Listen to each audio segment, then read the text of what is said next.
हाँ, तो आज हम स्टार्ट कर रहे हैं हमारा फ्लेमिंगो की पोएट्री सेक्शन का चैप्टर फर्स्ट। ठीक है, कौन सा चैप्टर है? माई मदर एट 66। 66 वर्ष की उम्र में मेरी माँ। इस चैप्टर की आज हम समरी, ठीक है, आप समरी इसे बोल सकते हैं। साथ ही साथ में हम इसी वीडियो के अंदर क्वेश्चन एंड आंसर्स भी कंप्लीट करेंगे। तो बिना देरी के स्टार्ट करते हैं। सबसे पहले हम जान लेते हैं कि इस चैप्टर की पोइट कौन है। इस चैप्टर की पोइट है कमला दास। कमला दास के बारे में जानेंगे। कवित्री के बारे में। कमला दास 1934 केरल के मालाबार में जन्मी थी। तो कमला दास कहाँ जन्मी थी? मालाबार में, केरल के मालाबार में। उन्होंने भारत के अग्रणी कवियों में से एक माना गया है। उन्हें क्या है? भारत के अग्रणी कवियों में एक माना गया है। उनकी कृतियां मौलिकता, बहुमिकता तथा स्थानीय परिवेश की गंध के लिए जानी जाती हैं। कमला दास ने अंग्रेजी तथा मलयालम भाषा में कई उपन्यास तथा कहानियां लिखी हैं, जो माधवी कटु उपनाम से प्रकाशित हुई हैं।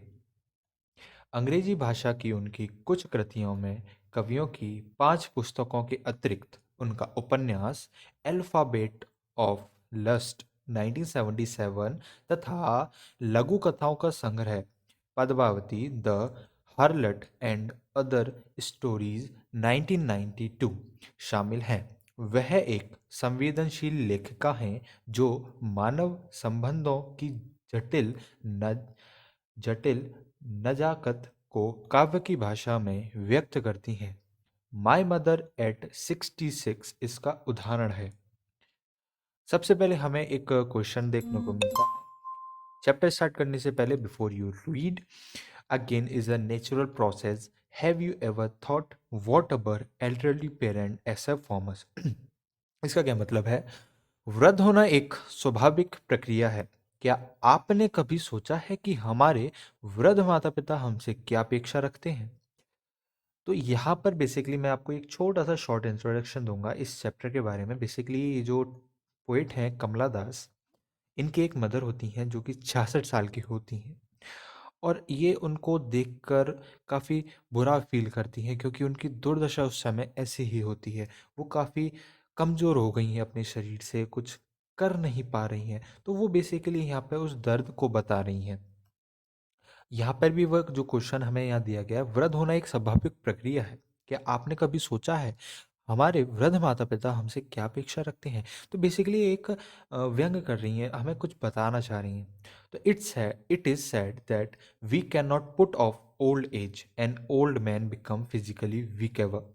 He has to depend on other for certain tasks. He need and accept help from his children. Being a senior member of the family, he accept respect and obedience from his sons and daughter.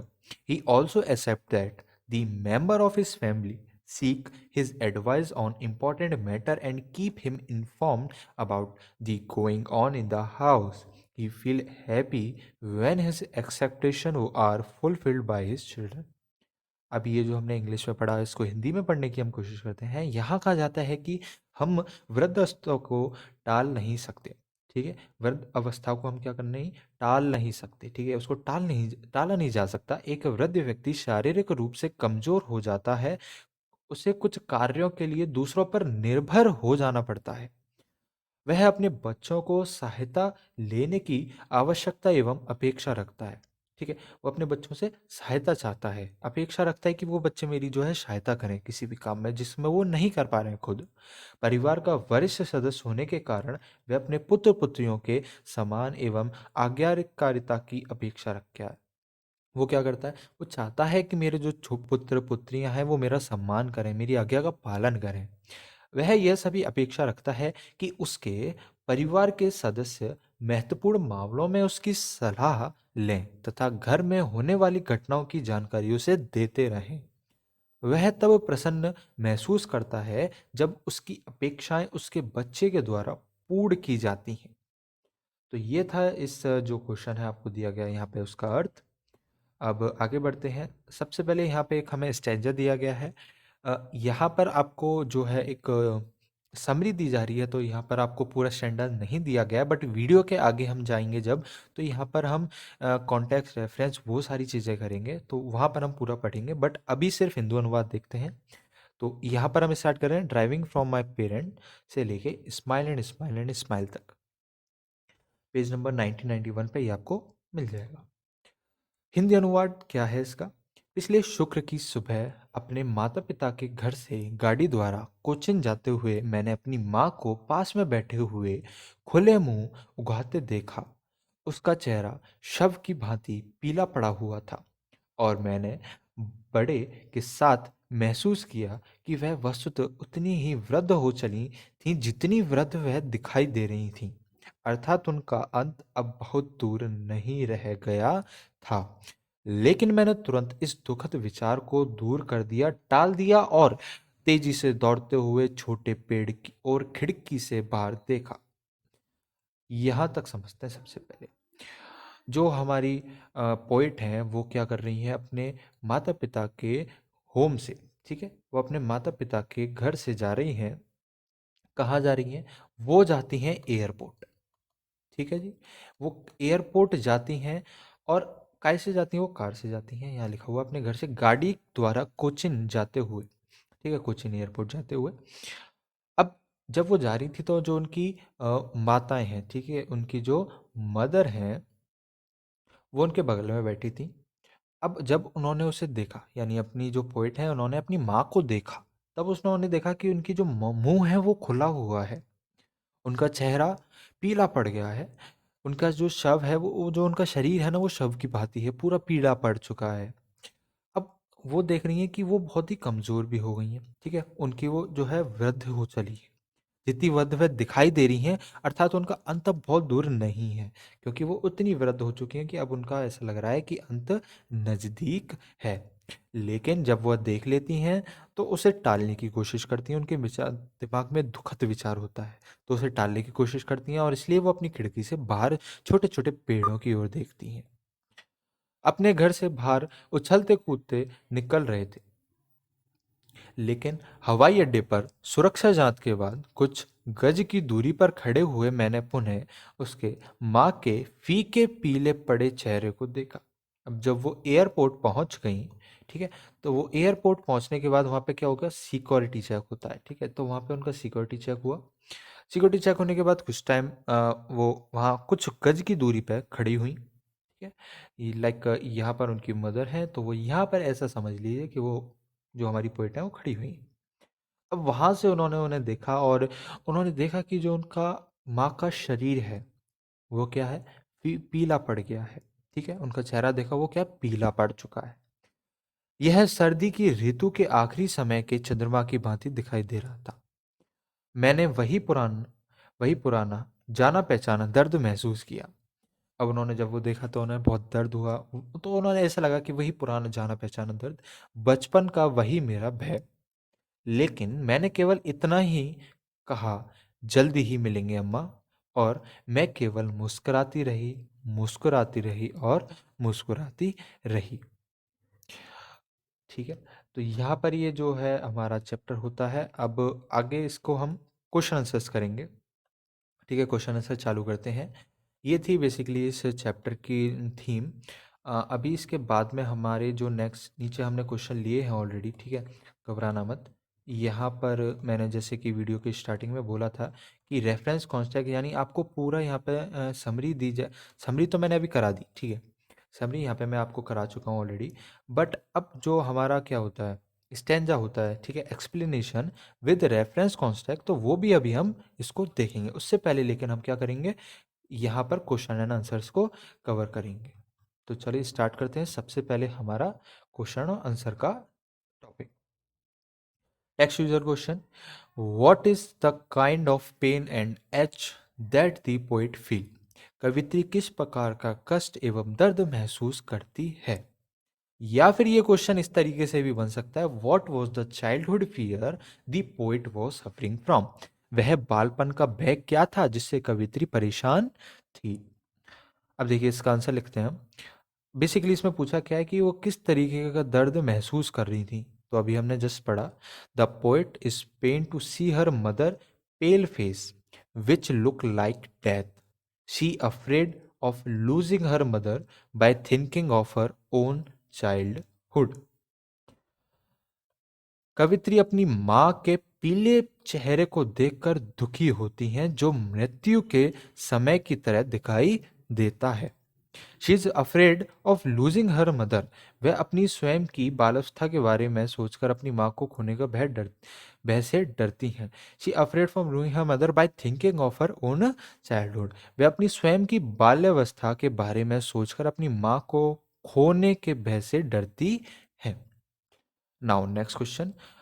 Y are the young tree describe as sprinting. छोटे पेड़ों को दौड़ते हुए क्यों कहा गया? While the poet was driving, जब कवित्री गाड़ी चला रही थी. She looked out at the tree along with the road. तो उसने क्या किया? सड़क के किनारे पेड़ों को देखा. ठीक है, वो चल रही थी और वहां पे क्या है, साइड में ट्री भी बने हुए थे. उसने वो देखे. She found them running past them.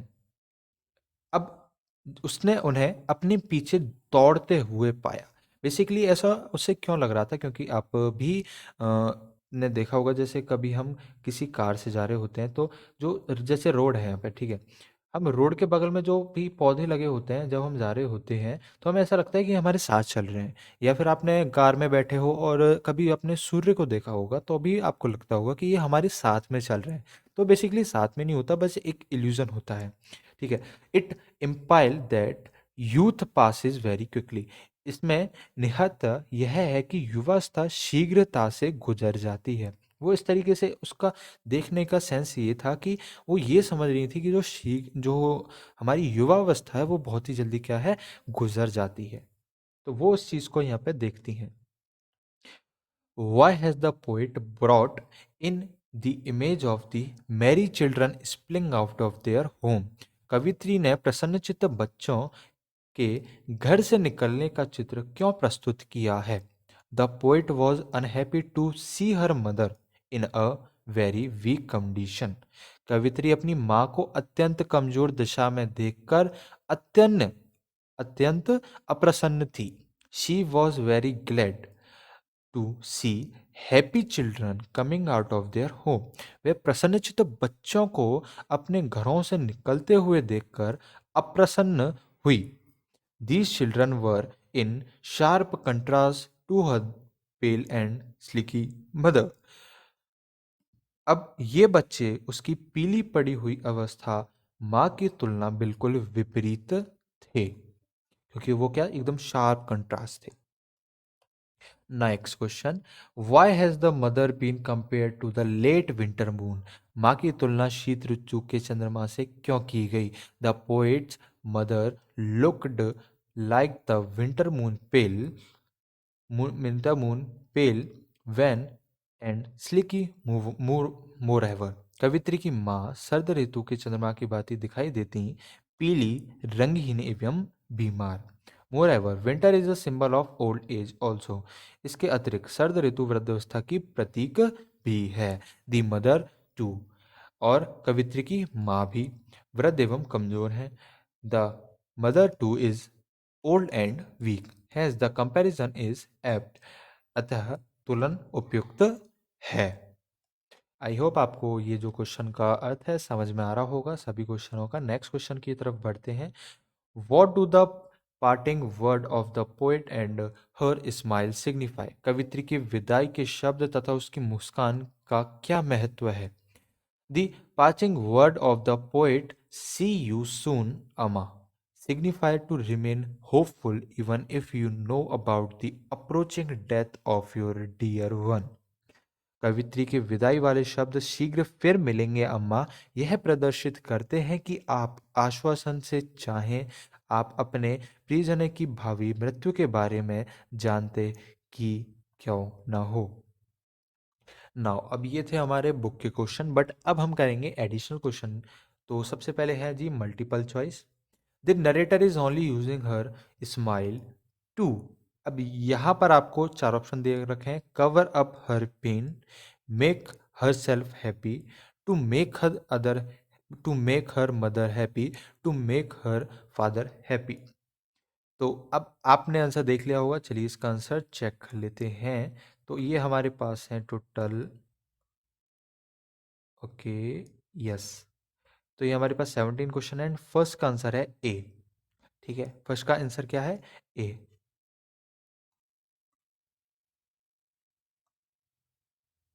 Yes, to cover up her pain, वो अपने दुख को क्या करना चाह रही है? कवर करना चाह रही हैं। Next question, smile and smile smile is क्या है? एलिट्रेशन, रिपीटेशन, स्माइल या फिर मेटाफर? तो क्या है? यस, सेकंड का बी।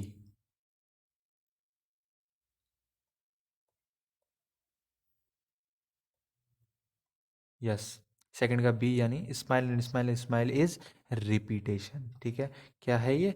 रिपीटेशन है।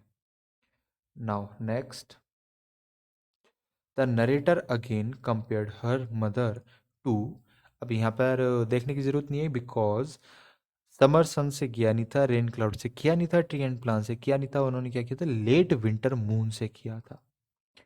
नेक्स्ट क्वेश्चन की तरफ बढ़ते हैं। The poet saw her mother looked pale like a, अब किसकी तरह उन्हें लग रहा था? Anemic person, ghost, corpse and manless child, किसकी तरह लग रहा था भाई? Let's see which one, fourth का ए।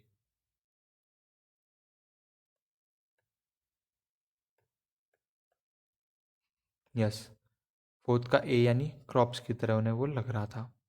ठीक है, now next question, the person is in the car beside the port was her, कौन थे वो? उनकी वो क्या थी? मदर थी। Next question, what were the word she used while see you soon बा, सी यू सून बेजी, सी यू सून माता जी, या सी यू सून अम्मा? तो ये क्या आएगा यहाँ पे? सी यू सून अम्मा। जब वो जा रही थी तो उन्होंने कहा था सी you soon amma. Whose house the poet was living, किसका हाउस से जा रही थी? तो किसके हाउस से? पेरेंट्स के हाउस से। ठीक है, next question, why does the poet feel parted, upset and sad? Because of her fear of missing her flight, because of her duty toward mother and her own need, because she was getting late. Now इसका eighth का D होना चाहिए। Let's see, yes, eighth का D. Because of her duty toward mother and her own need. Why did the poet took at her mother again? Because she, because अब यहाँ पे क्या? She was busy, she was going away, she wanted to stay back, because of fear and insecurity. तो ninth का भी क्या होगा? D. Yes, ninth का ऑल्सो डी। ठीक है, next, what does ashen face signify? Pale and lifeless face of poet mother. Next, what do you running trees signify? Fast moving change in human life over childhood to old age. Which poetic device is used in tree sprinting? क्या use हुआ है इसमें? Trees and sprinting में। ठीक है, तो twelfth का हम जैसे देखते हैं आंसर, ट्वेल्थ का डी, यानी personification. Which poetic device is use in trees sprinting? तो यहाँ क्या करेंगे? पर्सोनिफिकेशन करेंगे। ठीक है, नेक्स्ट क्वेश्चन की तरफ बढ़ते हैं। Name the poetic device use in the poem. ठीक है, पोएटिक डिवाइस क्या है? थर्टीन का आई थिंक सी, नहीं, थर्टीन का डी। ओके, तो थर्टीन का डी, यानी name of the poetic device use in the poem, metaphor, simile, alliteration, all of these. What pang did she feel when she looked at her mother? Pang of headache, stomach, knee pain, heart attack. तो यहाँ पर आएगा what? 14th। Which one? 14 D, यानी पैंग of her heart एक। ठीक है। What was the poet childhood fear? Losing her mother. Her face ashen like that of a crop device is use in the line. अब ये वाला जो exam में आ चुका है ऑलरेडी, सीनियर सेकेंडरी 2022 के में है। ठीक है। तो 16 का आंसर क्या हो जाएगा? 16 का आंसर होगा ए, यानी smile. Now 17, the poet compare her mother face to late winter पेट। बी, एक क्रॉप। ठीक है। ठीक है, किससे करती है वो? एक क्रॉप से। Now short answer type question, where was the poet going to and with whom? कवित्री कहाँ जा रही थी तथा किसके साथ? The poet was going to Cochin and on Friday morning to catch a flight at the airport. She was accompanied by her old mother.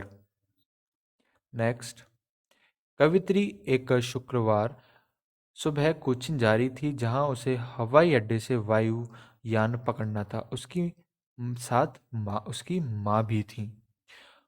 What did the poetess learn when she saw her mother sitting beside her? कवित्री ने क्या जाना जब उसने पास में बैठी माँ को देखा?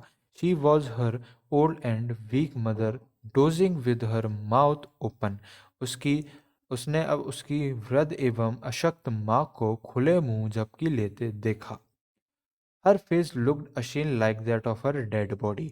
उसका चेहरा राख के जैसे दिखाई देता था। She was as old as she looked.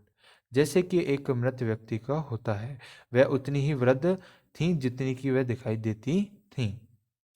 What did the poet release with pain? What did she to do divide her mind? कवित्री ने कष्ट के साथ क्या महसूस किया? उसने ध्यान हटाने के लिए क्या किया?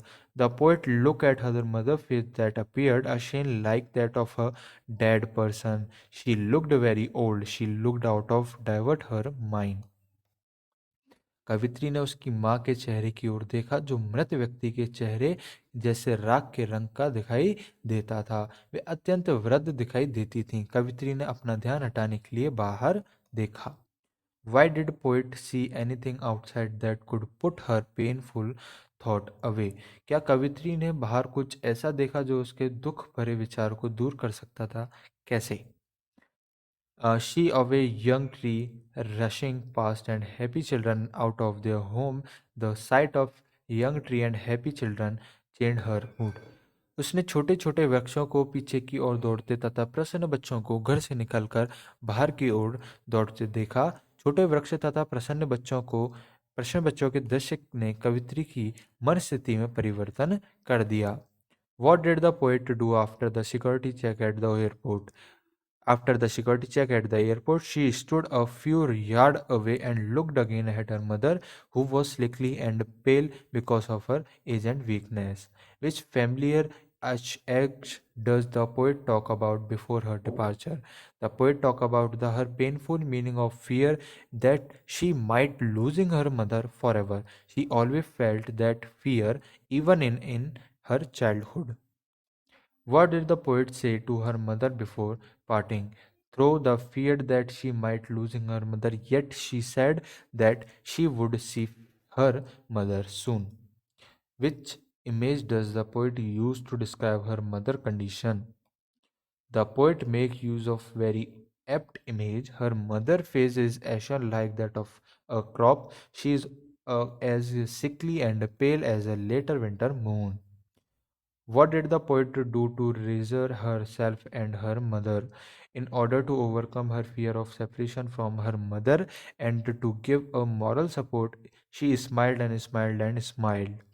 How did the poet show her affection for her mother? The poet became worried about her mother when she looked at her ashen face, her pale and silky body. She supported her by her reassuring smile. What impression do you gather about the personality of the poet after reading this poem? The poet proved to be a loving, caring, and devoted daughter. She worry and fear about mother condition proves this. How does how does the poet use contrary image aptly? The poet bring out the sharp contrast between her old slickly mother and memory children and young tree. She used apt and contrary image of this purpose. Kavitri, next, what does smile signify in the poem My Mother at 66? In the poem My Mother at 66, smile signifies the moral support for both the mother and daughter. Mother would have hoped to meet again. The daughter would be able to overcome her fear of separation from her mother. Long answer में देखते हैं अब. How does poet put away worrying thought about her mother. The poet is going to Cochin from her parent. है ना. Basically यहाँ पूछा ये जा रहा है कवित्री अपनी माँ के बारे में चिंताजनक विचारों को किस प्रकार दूर करती है. The poet is going to Cochin from her parent home. Her mother accompanies her up to the coaching airport. Her mother is old and pale because of her age. Her face is pale and sleekly like that of a dead person. She divide her attraction by looking out of the window of her car. She look at a young tree rushing past and happy children running out of their home. This gave her relief from worrying about her mother. Next आगे बढ़ते हैं. How does the poet try to overcome her familiar Ashe and her childhood fear? After the airport security check, the poet looked again at her mother. She filled her as a pale and silky as a late winter moon, and the old familiar pain and fear come to haunt her. She has always feared a separation from her mother. This feeling of fear has been painful to her. She may die any day. This possibility worry the poet. She try to overcome this painful fear of separation. She resumed herself and her mother by now. अब ये हमारे कुछ बड़े questions हैं, इनको skip करते हैं and जाते हैं सीधा एक्सप्लेनेशन पे. Stanza 1. Driving from my parent home to Cochin last Friday be morning, I saw my mother beside me. Doors open, mouth, her face ashen like that of cob and released with pain that she was an old as she looked. Reference देखेंगे. These lines have been taken from the poem My Mother at 66 composed by Kamla Das. Context में the poet is going from her parents' home to the Cochin airport. She looked at the mother face which looked ashen like that of crop. She felt pain to see this. Explanation. The poet is driving from her parent home to Cochin to catch a flight. Her mother is dozing open mouth beside her. Her mother is a 66-year-old woman. Her face appear ashen or pale as ashen like that of a dead person. She has become pale and weak because of her advanced age. This caused pain to the poets. Hindi में देखें तो संदर्भ ये पंक्तियां कमला द्वारा रचित कविता my mother 66 से ली गई हैं. कवित्री अपनी माँ के घर से कोचिन हवाई अड्डे की ओर जा रही थी. वह अपनी माँ के चेहरे की ओर देखती है जो उसे राख के जैसे रंगहीन दिखाई देता है और किसी शव के चेहरे से मिलता है. कवित्री को इस बात से कष्ट होता है. व्याख्या. कवित्री अपनी माँ के घर से कोचिन जा रही थी ताकि वह वायुयान पकड़ सके. उसकी माँ खुले हुए मुंह से उसके पास बैठी हुई झपकी ले रही थी. उसकी माँ 66 वर्ष की वृद्ध महिला है. उसका चेहरा राख के जैसे रंगहीन है अथवा हल्का पीला है. यह शव के चेहरे के जैसे दिखाई देता है. वह अपनी अत्यधिक वृद्धावस्था के कारण रंगीन एवं कमजोर हो गई है. इस बात से कवित्री कष्ट महसूस करती है. Next, second stanza.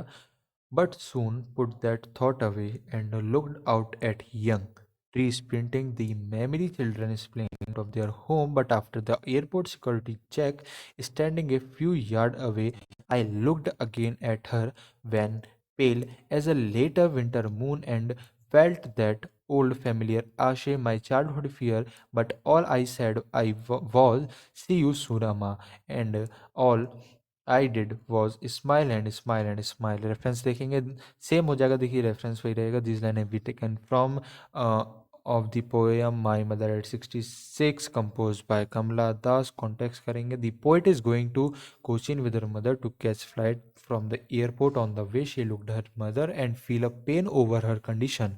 She try to divide her attention by looking outside. इसके explanation क्या है? The poet tried to divide her attention from her mother physical condition. She looked out at the young tree rushing away past her and her happy and children running out of their home. After the security check, she again look at her sleekly pale mother who looked like a moon in later winter, pale and dim. She fears separation from her mother as she may not survive for long. To reassure her mother, the poet promised to meet her soon and smile again and again. तो यहाँ पर ही हमारा chapter ख़त्म होता है. I hope आपको ये chapter की वीडियो अच्छी लगी होगी. इस चैप्टर में हमने एक्सप्लेनेशन भी की, आपकी इसके क्वेश्चन आंसर्स भी किए, ठीक है, समरी भी हमने इसमें ले ली है, और आपका यहाँ पर जो रेफरेंस कॉन्टेक्स्ट वाला जो पार्ट होता है वो भी हमने यहाँ पे स्ट्रेंजर कंप्लीट कर लिए हैं. तो आई होप आपको वीडियो अच्छी लगी होगी. सो much for watching this video, और इसी तरीके की वीडियो पाने के लिए चैनल पे आप जा सकते हो. तो हम मिलते हैं इसकी नेक्स्ट वीडियो के अंदर. Thank you so much for watching. Bye bye.